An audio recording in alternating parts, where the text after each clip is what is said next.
Alhamdulillahi Rabbil Alamin. Wassalatu wassalamu ala ashrafil mursalin Nabiyyina wa maulana Muhammadin wa ala alihi wa sahbihi ajma'in. Wa ashhadu an la ilaha illallah wahdahu la syarikalah. Wa ashhadu anna Muhammadan abduhu wa rasuluh. Salawatu Rabbi wa salamu alaihi wa ala alihi wa ashabihi wa man sara ala nahjihi wa stanna bisunnatihi ila yaumiddin. Alhamdulillah, puji syukur kita haturkan kehadirat Allah. Malam ini kembali kita lanjutkan kajian dengan membaca buku fikih bermadhab. Kita akan membaca catatan yang ketujuh berkaitan dengan masalah bermadhab. Cara orang awam bermadhab. Di bagian ini nanti kita akan melihat sebenarnya orang awam itu punya madhab ataukah tidak. Karena banyak yang mengklaim saya madhabnya A, saya madhabnya B, dan itu tidak hanya terjadi di negara kita, terjadi di negara-negara yang lainnya. Mereka semuanya seolah-olah kalau tidak menisbahkan pada madhab tertentu, rasanya kurang afdal. Sekarang kita akan baca terlebih dahulu. Silahkan bagi yang bawa buku dibuka halaman 141. Tafadhal. Bismillah, alhamdulillah, assalatu wassalamu ala rasulillah wa ala alihi wa sahbihi wa mawalah wa la hawla wa la quwata illa billah wa ba'du. Berkata penulis, hafizallahu ta'ala wa nafa'ana Allahu bi'ulumihi fid darain. Amin. Walakum bimithlin. Ketujuh, cara orang awam bermazhab.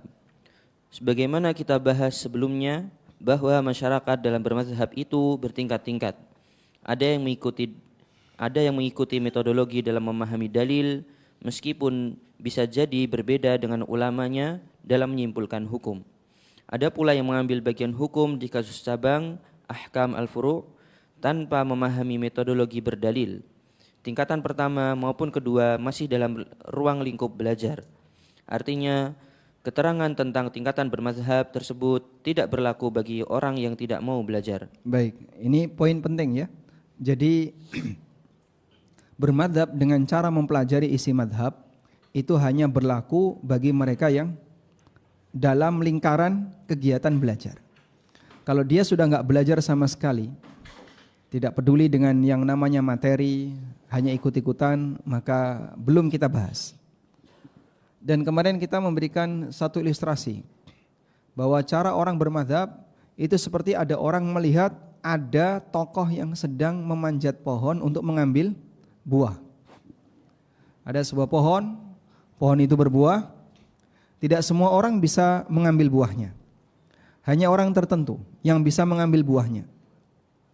Sementara masyarakat yang lain, mereka hanya bisa menikmati hasil buah itu atau mempelajari bagaimana metode yang digunakan oleh tokoh ini dalam mengambil buah.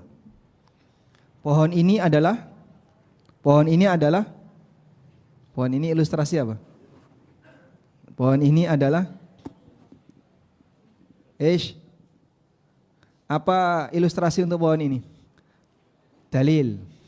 Buah tadi adalah apa buah dari dalil? Hukum. Anda bisa menyimpulkan apa dari dalil? Saya bisa menyimpulkan hukum, itulah buah. Pohon itu adalah dalil, buah ini adalah hukum. Orang yang memanjat pohon ini namanya ulama mujtahid. Sementara masyarakat yang ada di sekitarnya orang awam. Nah, yang ada di sekitarnya ini ada yang makan buah dari pohon tadi sehingga dia menikmati hukum. Dia menggunakan hukum itu. Dan ada yang dia mempelajari bagaimana cara orang ini mengambil buah tadi. Bagaimana cara mujtahid ini mengambil buah. Sehingga dia mempelajari metodologi dalam menyimpulkan hukum. Tapi ada yang nggak peduli sama sekali. Sehingga yang nggak peduli itu cuman ngaku-ngaku. Kamu ikut imam siapa? Anggaplah yang memanjat itu ada 4. Imam Abu Hanifah, Imam Malik, Imam Asy-Syafi'i, dan Imam Ahmad.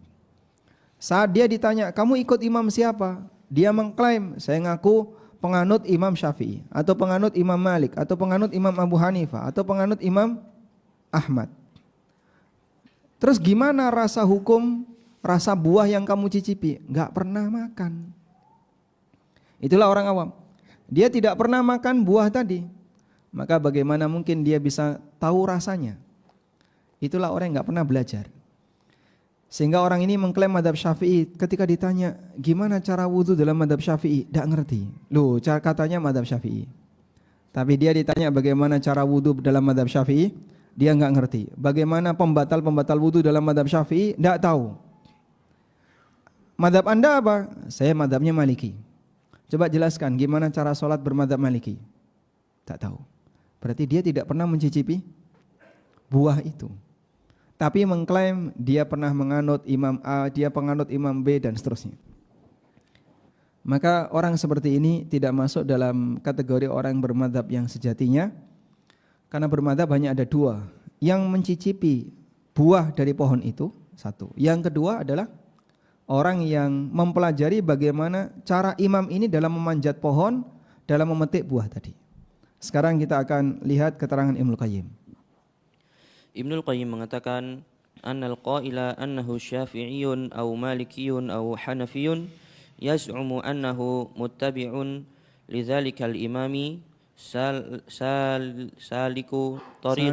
salikun tariqahu wa hadza innama yasihhu lahu idza salaka sabilahu fil ilmi wal ma'rifati. Orang yang mengklaim bahwa dirinya bermazhab Syafi'iyah, Malikiyah atau Hanafiyah yakin bahwa dirinya mengikuti imam mazhabnya dan meniti jalan mazhabnya.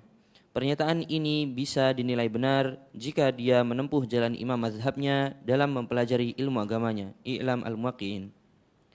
Kondisi ini berbeda dengan orang awam yang mereka tidak intensif dalam belajar agama, selain hanya kajian umum atau tematik. Sebagian ulama menegaskan bahwa orang awam yang tidak bisa bermazhab karena mereka tidak belajar secara linier dari para ulama mazhab, baik terkait metode berdalil maupun masalah cabang al-masail al-furu' yang dia tahu hanya fatwa dari guru yang dia jumpai. Baik, coba sedikit koreksi ya. Sebagian ulama menegaskan bahwa orang awam yang tidak bisa bermadhab, yangnya coba dihapus, dicoret ya. Sebagian ulama menegaskan bahwa orang awam tidak bisa bermadhab, yangnya dicoret, karena mereka tidak belajar secara linier dari para ulama madhab, baik terkait metode dalam berdalil atau terkait masalah cabang. Yang tadi ya, sama sekali tidak pernah mencicipi buah dari pohon tersebut. Sehingga saat dia ditanya, saya ngikuti imam fulan, terus rasa buah yang kamu cicipi rasanya apa? Oh, saya tidak pernah ngicipi. Berarti dia nggak pernah belajar. Maka hanya sebatas mengklaim tapi nggak pernah belajar, nggak ada artinya. Karena itu yang lebih penting bukan masalah pengakuan saya bermadzhab A, bermadzhab B. Yang lebih penting itu kamu belajar atau tidak. Ratau sinau rasa ngaku bermadzhab. Kalau dia tidak pernah belajar agama, jangan memberanikan diri untuk mengklaim mengaku sebagai penganut madzhab tertentu. Selanjutnya, Ibnul Qayyim menjelaskan la yasihhu lil 'ami madhhabun walau tamazhaba bihi fal 'amiyu la madhhaba lahu li'anna al madhhaba innama yakunu liman lahu naw'u nazrin wa istidlalin wa yakunu basiran bil mazahibi ala hasbihi aw liman qara'a kitaban fi furu'i zalikal madhhabi wa'arafa fatawa imamihi wa aqwalihi. Tidak sah adanya mazhab bagi orang awam. Jika dia bermazhab, hakikatnya orang awam tidak memiliki mazhab, karena mazhab berlaku bagi orang yang memiliki kemampuan dalam mengkaji dan meneliti, sehingga dia memiliki pengetahuan tentang berbagai mazhab sesuai dengan kemampuannya. Bermazhab juga berlaku bagi orang yang membaca referensi mazhab tertentu terkait hukum-hukum fikih praktis, masail al-furu' dan mengetahui fatwa dan pendapat imamnya. I'lam al-muwaqqi'in. Nah, dan dulu ketika orang itu belajar dipengaruhi oleh madrasah di lingkungannya. Karena dominan madrasah di lingkungannya menganut mazhab tertentu, maka jadilah ulama itu ketika dia tumbuh berkembang di daerah itu, dia bermadzhab sesuai dengan mazhab lingkungannya. Sehingga kita lihat misalnya beberapa ulama yang terlahir dari daerah Maroko, dari daerah Andalusia, Spanyol, Itali dan kanan kirinya. Umumnya mereka yang hidup di daerah sana mazhabnya apa? Maliki. Karena mereka belajar melalui jalur pendidikan Malikiyah. Sehingga dari kecil sudah mempelajari matan-matan fikih Maliki, mempelajari akidah-akidah para ulama Maliki dari kecil sampai mereka dewasa. Dan mereka bisa mengembangkan sendiri dengan beralih mempelajari beberapa buku fikih dari mazhab yang lain setelah mereka melakukan rihlah, perjalanan ke daerah Mesir yang di situ ada mazhab Syafi'i, perjalanan ke daerah yang lain kemudian ketemu mazhab Hanafi dan seterusnya.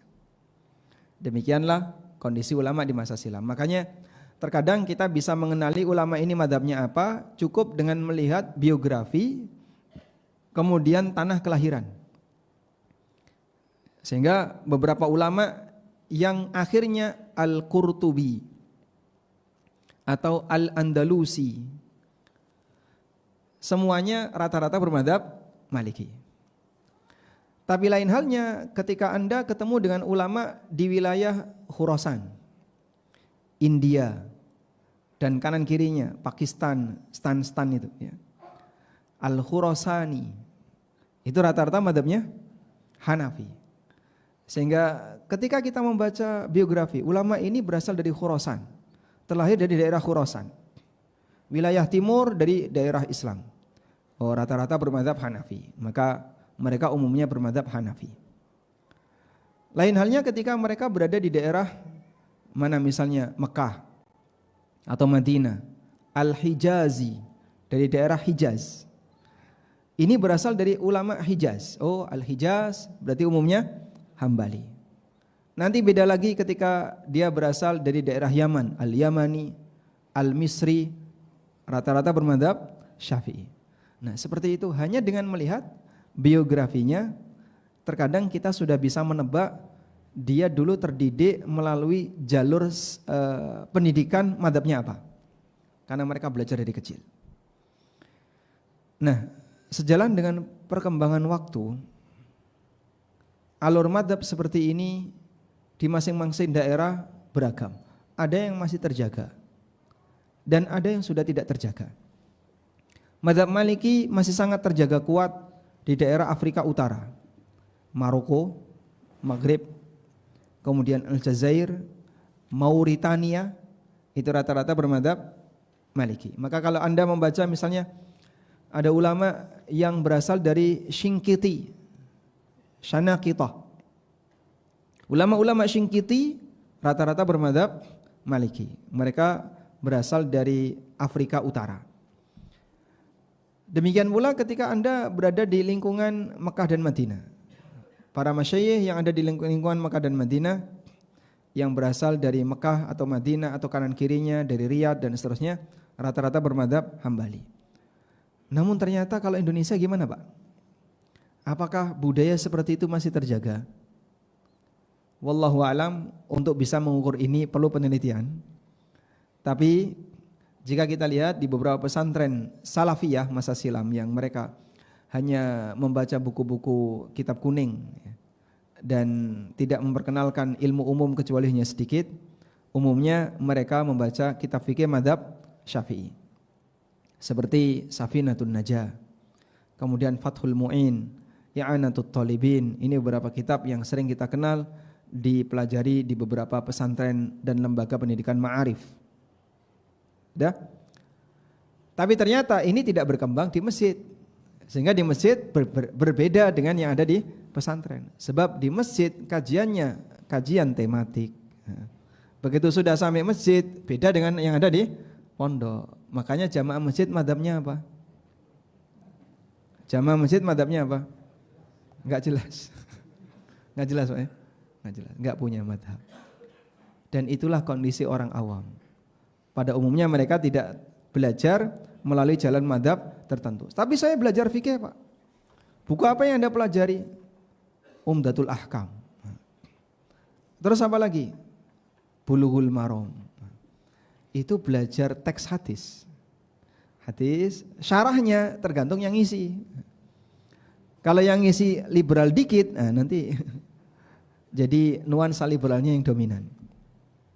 Kalau yang ngisi nggak pernah baca syarah dari ulama, ya dia pendapat pribadinya. Maka jadinya jalur pendidikan di area masjid di sekitar kita tidak seragam dengan yang ada di lingkungan pesantren. Maka mungkin Anda yang belajar di masjid atau hasil karya dari masjid barangkali tidak bisa linear sebagaimana mereka yang belajar di ma'had-ma'had yang fokus dengan mazhab tertentu. Baik, sekarang kita lihat lanjutannya. Keterangan semisal disampaikan oleh An-Nawawi. Keterangan yang semisal juga disampaikan An-Nawawi. Wallazi yaqtadihi ad-dalilu annahu ay al-'amiyu la yalzamuhu at-tamazhuba bimazhabin bal yastafti man syaa aw man ittafaqa lakin min ghairi talaqqutin lirrukhasin. Sesuai dengan makna dalil bahwa orang awam tidak harus bermazhab dengan mazhab tertentu, akan tetapi dia bertanya kepada ulama yang dia pilih atau yang disepakati kemampuannya, kendati demikian dia tidak boleh sengaja mencari pendapat yang ringan. Raudhatul Talibin. Baik. An-Nawawi menegaskan sesuai dengan makna dalil, yaitu tentang posisi orang awam yang mereka tidak tahu dan tidak mau belajar. Maka kata beliau, al-'ami, orang yang awam, la yalzamuhu at-tamadhubu, lebih tepatnya dia jadi fa'il. Dia tidak wajib untuk bermadhab, bimadhabin dengan madhab tertentu. Maka orang awam yastafti, dia boleh tanya man syaa kepada siapapun yang dia inginkan atau yang dia yakini, au manittufiqa, atau orang yang disepakati dia punya kemampuan. Dan mungkin dia tidak bisa milih. Sehingga misalnya yang ada di tempatmu tokoh agamanya siapa? Si A. Saya yakin dengan fatwanya si A. Si A itu madhabnya apa? Tidak tahu, tapi saya yakin dengan fatwanya si A. Nah, orang awam seperti ini kan tidak bisa milih. Boleh enggak kayak gini? Kata Nawawi, boleh, karena dia tidak harus linear dengan mazhab tertentu. Lakin, tapi ada satu syarat. Min ghairi talaqqutin lirrukhas. Tidak ada kesengajaan untuk mencari-cari yang paling ringan. Kamu kalau tanya dalam masalah muamalah, jangan tanya sama dia. Wah, dia itu pasti kalau enggak jawabannya riba, goror, haram, resign. Cuman 4 itu aja. Jarang kok ngomong halal itu jarang. Rata-rata haram semuanya. Akhirnya dianggap, wah ini fatwa yang menakutkan dalam masalah muamalah. Dia cari yang lain yang lebih ringan. Cari yang kira-kira serba boleh. Apa boleh, enggak apa-apa, boleh, enggak apa-apa. Tapi kalau giliran kamu tanya masalah fikih ibadah, jangan tanya sama dia. Dia itu orangnya kenceng banget masalah ibadah. Isinya cuma batal dan batal. Salat kayak gini dikit-dikit batal, hampir semuanya batal. Sampai muridnya selalu dihantui dengan was-was karena fatwa batal. Dan masing-masing orang terkadang punya ciri khas tersendiri. Nah, kalau orang secara sengaja seperti itu, ada kesengajaan untuk milih-milih yang ringan, milih-milih mana yang paling enak bagi dirinya, ini bahaya. Dia sengaja mengumpulkan keburukan pada dirinya. Ada, mungkin sudah pernah saya ceritakan ya. Sudah ya, lanjutkan aja. Ada orang yang dari Jakarta ya. Dia punya masalah tentang muamalah, kemudian datang ke Jogja untuk nyari jawaban kasus yang dia miliki. Bersama dengan salah satu ustadz. Kalau nggak salah orangnya berempat, satu ustadz sebagai pendamping jadi 5 orang. Lalu saya kasih jawaban sesuai yang apa yang saya tahu, tanpa tahu latar belakangnya. Selesai saya kasih jawaban, kemudian di tempat yang terpisah ustadz ini bisiki saya. Mereka ini di Jakarta itu sudah tanya kepada 2 orang. 1 Ustadz Irwandi, 2 Ustadz Nizar. Jawabannya sama seperti antum. Alhamdulillah. Dan ini yang terakhir. Berharap saya memberi jawaban yang berbeda. Wah, itu kan sama dengan berharap kepleset ya. Oh, barangkali nanti Ustadz kepleset ngasih jawaban yang beda, sehingga dibandingkan mana yang paling ringan itu yang diambil. Kalau kayak gini ceritanya kan berbahaya. Dan sebagian orang terkadang sekali lagi secara sengaja seperti itu. Baik, coba kita baca keterangan berikutnya. Ini merupakan pendapat umumnya ulama Syafi'iyah dan salah satu pendapat dalam mazhab Hambali. Pendapat As-Suyuti, Ad-Dahlawi, Salih Al-Fulani, Ibnu Abidin, Dr. Wahbah Az-Zuhaili dan beberapa ulama kontemporer lainnya. At-Tamadzhub Dirasah Nazariyah. Baik, yang saya maksud ini merupakan pendapat, maksudnya adalah orang awam tidak punya madhab, sehingga dia bebas untuk bertanya kepada siapapun meskipun tidak sejalan dengan madhabnya. Yang penting tidak ada niat dan maksud untuk sengaja mencari-cari yang paling ringan ketika mereka minta fatwa. Dan beberapa keterangan tadi saya sebutkan, ini pendapat mayoritas ulama Syafi'iyah. Salah satu pendapat dalam mazhab Hambali, pendapat As-Suyuti, Ad-Dahlawi, Saleh Al-Fulani. Ini penulis kitab Iqadul Himam. Isi kitab itu adalah larangan untuk taklid. Dan kitabnya tipis, alhamdulillah sudah pernah kita selesaikan. Pendapat Ibnu Abidin. Ibnu Abidin apa madhabnya? Hanafi. Dan di antara ulama kontemporer yang berpendapat seperti ini adalah Dr. Wahbah Az-Zuhaili dan beberapa ulama kontemporer yang lainnya. Selanjutnya, Disebabkan oleh keterbatasan masyarakat awam dalam belajar agama, mereka tidak disebut bermazhab. Sehingga yang bisa mereka lakukan hanyalah bertanya kepada ulama yang mereka tokohkan. Tanggung jawab orang awam dalam hal ini adalah berusaha untuk memilih ulama yang dia yakini lebih berilmu dan lebih bertakwa. Bukan karena hawa nafsu. Dalam mencari sumber ilmu, dia harus tetap sadar bahwa dia akan dihisab, sehingga dituntut untuk mengedepankan semangat mengikuti kebenaran. ini prinsip. Setiap orang yang bertanya dan minta fatwa lalu diberi jawaban, dia harus punya keyakinan, memahami bahwa dia akan dimintai pertanggungjawaban. Dia akan dimintai pertanggungjawaban. Sehingga Anda mengikuti siapa, Anda akan dihisab. Kenapa kau ikut dia? Makanya Allah kasih gambaran tentang orang yang menyesal kelak di hari kiamat karena dia mengikuti tokoh yang salah. Jelas salah dibela dan dia ikuti, padahal jelas salah. Logika sederhana orang akan mengatakan ini jelas salah, tapi dia bela karena fanatik dan ta'assub, fanatik yang berlebihan. Wa yauma ya'addu dzalimu ala yadai. Pada hari ketika orang-orang zalim mereka gigit jari. Yaqulu ya laitani ittakhadtu ma'ar rasuli sabila. Lalu dia mengatakan, andaikan dulu saya mengikuti jalan Rasul.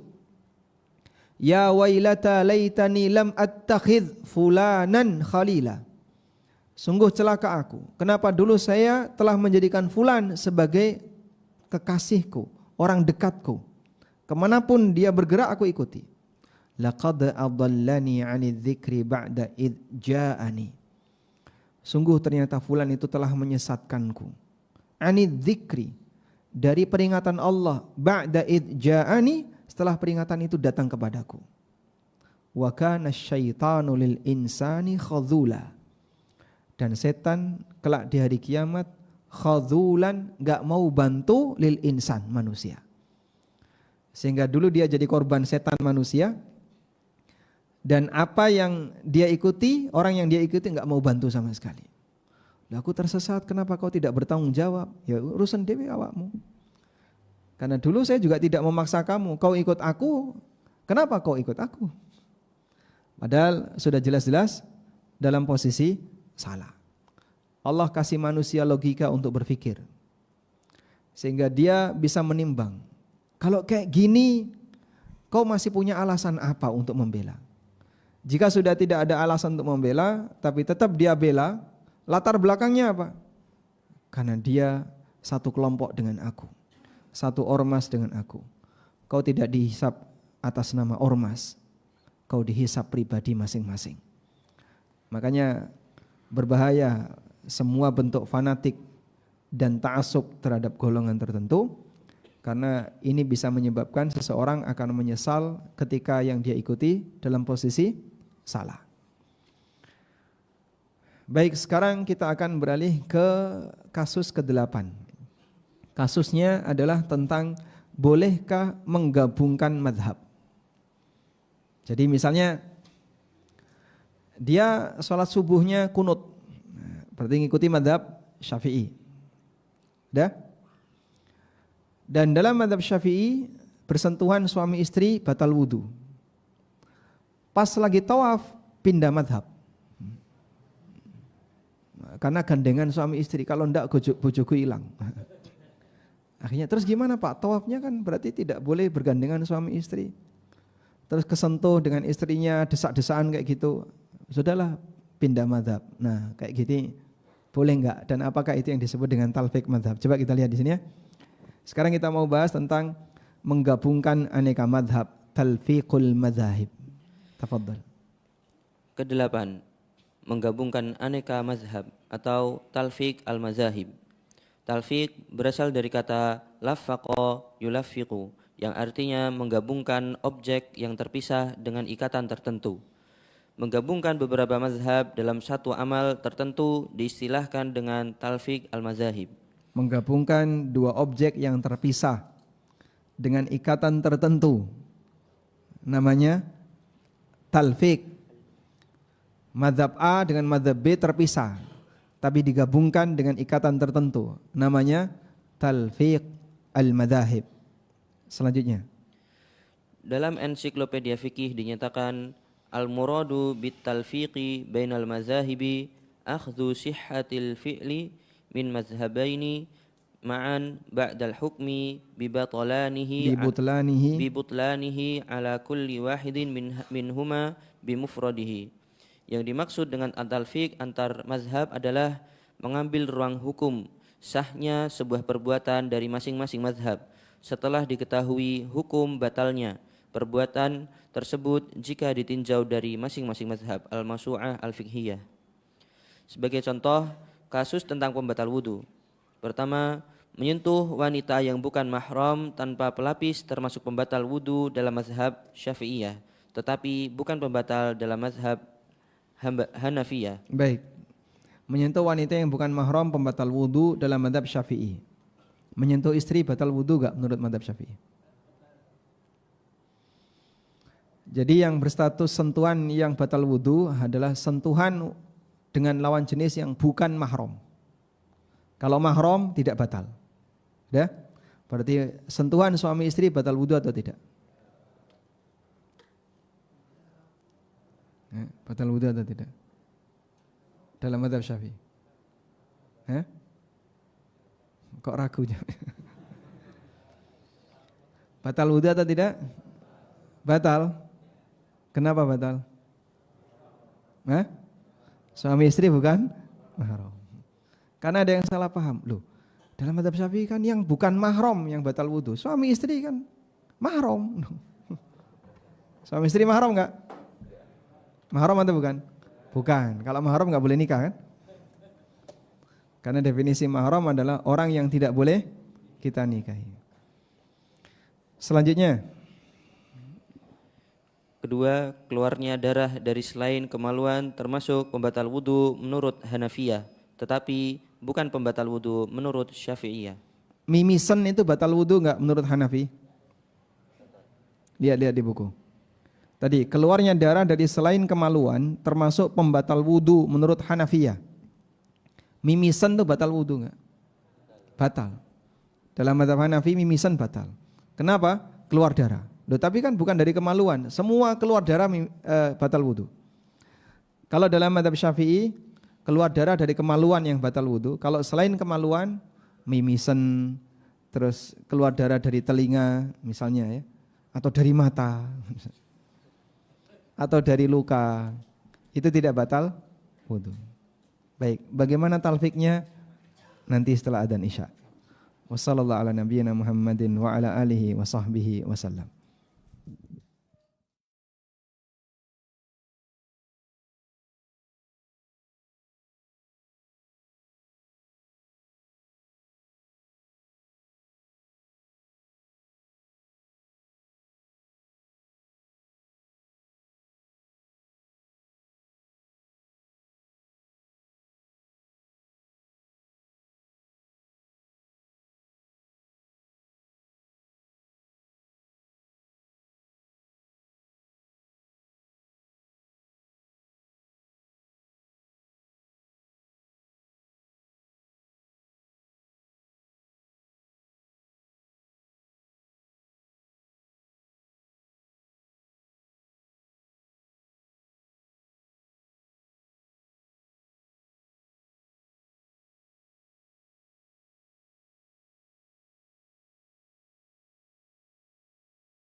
Alhamdulillah wassalatu wassalamu ala Rasulillah wa ala alihi wa sahbihi wa mawalah wa ashhadu an la ilaha illallah wahdahu la syarikalah wa ashhadu anna Muhammadan abduhu wa rasuluh. Baik, coba kita ulang tadi ya. Ada dua premis yang mau diperbandingkan. Yang pertama berkaitan dengan sentuhan antara lawan jenis yang bukan mahram. Dalam mazhab Syafi'i apa? Batal. Dalam mazhab Hambali tidak batal wudu. Yang kedua, keluar darah dari selain kemaluan. Dalam mazhab Hanafi batal. Dalam mazhab Syafi'i tidak batal wudu. Nah, sekarang bagaimana talfiknya menggabungkan dua mazhab ini, kita baca. Dari dua pendapat ini, si A berpendapat bahwa menyentuh wanita yang bukan mahram tanpa pelapis tidak membatalkan wudu, dengan mengacu kepada pendapat mazhab Hanafiyah. Adapun keluarnya darah dari selain kemaluan bukan pembatal wudu, dengan mengacu kepada mazhab Syafi'iyah. Apakah tindakan semacam ini dibolehkan? Dalam hal ini ada dua keadaan. Baik, boleh enggak model talfik seperti ini? Jadi sengaja dia nyari dari mazhab mana yang kira-kira lebih ringan bagi saya. Ini upaya talfik sehingga dia bisa pindah dari mazhab satu ke mazhab yang lain. Walaupun kasusnya sama, pembatal wudu. Sehingga untuk pembatal wudu saja, dia tidak satu mazhab. Belum wudunya ya, baru pembatal wudu. Pembatal wudu itu salah satu masalah di bab wudu. Nah, dalam satu masalah tadi, dia pindah-pindah mazhab. Kalau ini saya ambil bukan pembatal wudu, yang ini juga bukan, mengacu pada mazhab A, ini mengacu pada mazhab B. Boleh enggak seperti itu? Di sini kami rinci menjadi dua. Yang pertama, talfik dengan maksud mencari yang paling ringan atau sengaja cari rukhsah atau tatabbu' ar-rukhsah. Perbuatan semacam ini tercela karena pada hakikatnya menuruti hawa nafsu. Sulaiman At-Taimi, ulama tabi'in, mengatakan, "Lau akhadta bi rukhsati kulli 'alimin ijtama'a fika syarru kulluhu." Jika engkau mengambil semua rukhsah keringanan yang ada pada pendapat para ulama, maka berkumpullah pada dirimu seluruh keburukan. Jami' Bayan al-Ilmi. Selain itu, sebagian ulama menyebutkan bahwa talfik mazhab identik dengan tindakan sengaja mencari-cari rukhsah. Fatwa Dar Ifta al-Misriyah. Baik. Ada satu cerita yang disebutkan dalam kitab Al-Bahrul Muhit. Beliau menyebutkan dengan sanad dari Abul Walid, dari Ibnu Suraij. Sami'tu Ismail Al-Qadi. Aku pernah mendengar Al-Qadi Ismail mengatakan, dakhaltu 'alal Mu'tadid. Aku pernah menemui Al-Mu'tadid. Ini mungkin nama salah satu khalifah ketika itu. Fa dafa'a ilayya kitaban. Kemudian Al-Mu'tadid ini menyerahkan sebuah kitab karya tulisnya kepadaku. Nadartu fihi, kemudian aku perhatikan isinya. Wa qad jama'a fihi ar-rukhas min zalalil ulama wa mahtajja bihi kullum minhum. Ternyata isinya kumpulan rukhsah-rukhsah dan ketergelinciran para ulama, dan masing-masing yang dijadikan dalil oleh para ulama. Jadi pendapat ini dalilnya ini, pendapat ini, pokoknya diambil yang rukhsah-rukhsah. Fakultu, maka langsung aku komentari, dan ini beraninya Ismail Al-Qadi, musannifu hadza zindiq. Penulis kitab ini munafik. Zindiq itu sama dengan apa? Munafik. Penulis kitab ini orang munafik. Sehingga sengaja nyari-nyari mana yang kira-kira bikin kisruh di masyarakat, yang rukhsah dan seterusnya. Itu pekerjaan zindik. Dia sengaja merusak ya, pemahaman di tengah masyarakat dengan berusaha mencari mana yang paling ringan bagi masyarakat. Bukan karena semangat mengikuti kebenaran. Selanjutnya. Kedua, talfik demi mencari kebenaran. Ulama berbeda pendapat dalam hal ini. Pendapat pertama, talfik mazhab, apapun alasan dan latar belakangnya adalah hal yang terlarang. Ini merupakan pendapat Ibnu Abidin, ulama Hanafiyah. Dalam hasyiahnya Ibnu Abidin menyebutkan annal hukmal mulaffaqa batilun bil ijma'i. Hukum hasil talfik adalah batil berdasarkan ijma'. Hasyiah Ibnu Abidin. Pendapat kedua, talfik mazhab selama dilakukan dengan latar belakang mencari kebenaran adalah hal yang boleh. Dalam hasyiah Ad-Dasuqi untuk Asyarah Al-Kabir Ad-Dardir dinyatakan wabil jumlati fafit talfiqi fil ibadatil wahidati min mazhabaini tariqatani. Al-man'u wa huwa tariqatul misariwah Masaru Masarwah. apa ya? Ulama Mesir, Misr. Tariqatul masarwah. Naam. Wal jawazu wa huwa tariqul magharibati wa rajjahtu. Kesimpulannya ada dua pendapat mengenai talfik mazhab dalam satu ibadah. Pertama, hukumnya dilarang. Ini pendapat ulama Mesir. Kedua, hukumnya boleh. Ini pendapat ulama Maroko. Pendapat kedua ini yang saya nilai rajih atau lebih kuat. Hasyiah Ad-Dasuqi. Pendapat kedua tersebut insya Allah lebih mendekati kebenaran karena pendapat mazhab tertentu dalam satu kegiatan ibadah tidak terjamin sesuai sunnah semuanya. Termasuk juga bagi orang yang bertaklid. Dia hanya akan mengikuti ulama yang menjadi tempatnya bertanya. Ar-Ruhaibani mengatakan wallazi azhaba ilaihi wa akhtaruhu al-qawlu bijawazi taqlidi fi talfiqi la biqasdin tatabba'a zalika li'anna man tatabba'a La biqasdi tatabbu'i dzalika. la biqasdi tatabbu'i zalika li'anna man tatabbu'ir rukhasu fasaqa bal haitsu waqa'a zalika ittifaqan khususan minal awamil ladzina la yasma'uhum ghaira zalika. Pendapat yang saya pilih adalah pendapat yang membolehkan taklid dalam menggabungkan mazhab, bukan dalam rangka mencari-cari keringanan, karena siapa yang sengaja mencari-cari keringanan dia telah berbuat fasik. Namun dia melakukan talfik karena sifatnya kebetulan, terutama bagi orang awam yang tidak mampu memahami agama selain dengan cara bertanya. Matalib Ulin Nuha. Nah, dan Ar-Ruhaimani As-Suyuti ini ulama mazhab Hambali. Matalib Ulin Nuha salah satu di antara referensi dalam mazhab Hambali. Intinya dalam hal ini, bolehkah talfik mazhab yang latar belakangnya mencari kebenaran? Ada khilaf di antara para ulama antara yang membolehkan dan yang melarang. Karena ada yang mengatakan semua talfik dilarang. Ini mazhabnya Ibnu Abidin, apapun latar belakangnya. Sehingga enggak benar model-model talfik seperti itu. Pindah-pindah, cari ini, enggak benar. Orang kalau belajar ya serius, harus linier. Namun ada yang mengatakan talfik hukumnya boleh jika latar belakangnya karena mengikuti kebenaran. Dan wallahu alam inilah yang lebih kuat. Bahkan ini bagian dari pertanda bahwa yang bersangkutan tidak taklid mazhab. Maka bisa jadi dia pindah ke mazhab yang lain walaupun dalam satu masalah. Baik, kita tambahkan sedikit tentang catatan antara tanakul madhab dengan talfik. Nah, Catatan, ada yang disebut dengan tanakul al-mazahib, yaitu mengambil pendapat beberapa ulama dalam beberapa masalah yang berbeda. Misalnya, dalam masalah tata cara wudu mengambil pendapat Syafi'iyah, dalam masalah pembatal wudu cenderung ke mazhab Malikiyah, dan seterusnya.